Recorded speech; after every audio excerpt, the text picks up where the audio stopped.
ఓం నమః శివాయ శ్రీమాత్రే నమః. మిత్రులకి శ్రేభిలాషులకి అలాగే నేను ఇంతగా ఆదరిస్తున్న యూట్యూబ్ ప్రేక్షకులందరికీ కూడా పేరు పేరు ధన్యవాదాలు. మిత్రులారా, మీ అందరికీ పరాదేవత ఎల్లవెల్లలా మీతో ఉండి మీ మనోవాంఛ నెరవేర్చాలని మనస్ఫూర్తిగా కోరుకుంటున్నాను.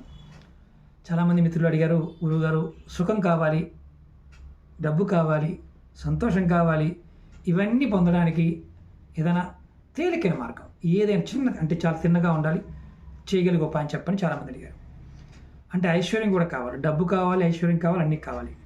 ఈరోజు మీకు చాలా తేలికైన అద్భుతమైన ఫలితాన్ని ఇచ్చే ఉపాయం చెప్తాను. ఈ ఉపాయాన్ని ఎవరైనా చేయవచ్చు, నెలసరి ఉన్నప్పుడు చేయమాకండి, మిగతా సమయంలో ఎప్పుడైనా చేసుకోవచ్చు.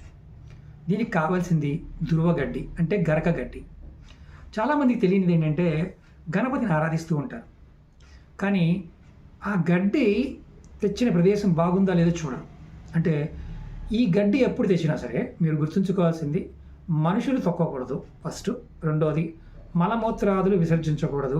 కుక్కలు లాంటివి, పిల్లులు లాంటివి తిరగకూడదు. ఆవులు తిరగవచ్చు. అలాంటి ప్రదేశంలో ఉన్న గడ్డి మాత్రం తెచ్చుకోవాలి. అలాగే గడ్డి తెచ్చినప్పుడు మీరు గుర్తుంచుకోవాల్సింది ఏంటంటే, గడ్డికి వేర్లు ఉన్నాయనుకోండి, వేర్లతో పొరపాటుని పెట్టుకోండి, మహాపాపం తగులుతుంది. అవి బాణాలుగా మారతాయి. శాస్త్రంలో చెప్పడం జరిగింది. గణేష పురాణంలో దాని గురించి ఒక అద్భుతమైన వివరణ కూడా ఉంది.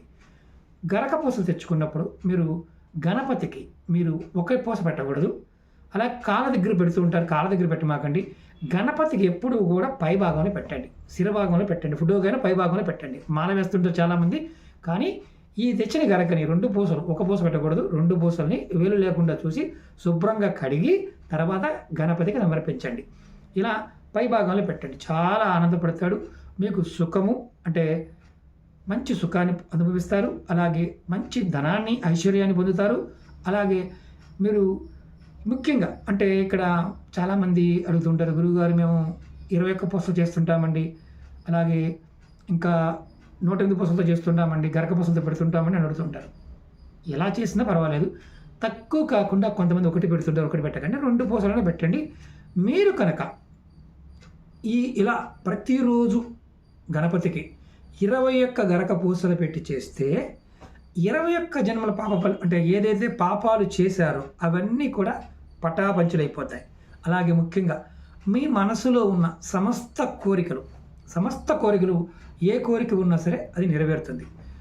ఫలితాలు అనేవి మీరు కరెక్ట్గా చేస్తే గణపతికి సుఖము, ఆనందము, ఐశ్వర్యము, సమస్త కోరికలు కూడా నెరవేరుతాయి. 21 రోజులు చేయండి, అవ్వకుండా ఉండదు. కానీ నమ్మకంగా చేయండి, శుభ్రంగా ఉన్న ప్రదేశం తీసుకొచ్చేయండి, ఖచ్చితమైన ఫలితాన్ని పొందుతారు. అలాగే మీకు ఈ వీడియో నచ్చినట్లయితే లైక్ చేయండి, ఛానల్ని సబ్స్క్రైబ్ చేసుకోండి కొత్తగా చూసే మిత్రులు. అలాగే 10 మంది మిత్రులకి షేర్ చేయండి. కాంటాక్ట్ చేయాలనుకునేవారు కింద వీడియో డిస్క్రిప్షన్లో నెంబర్ ఉంది. అలాగే మన సోషల్ మీడియా లింక్స్ కూడా ఉన్నాయి. ఫేస్బుక్, వాట్సాప్, అలాగే ట్విట్టర్ లింక్స్ కూడా ఉన్నాయి, ఇన్స్టా లింక్ కూడా ఉన్నాయి. మీరు దానిలో కూడా ఫాలో అవ్వచ్చు. ఓం నమః శివాయ శ్రీమాత్రే నమః.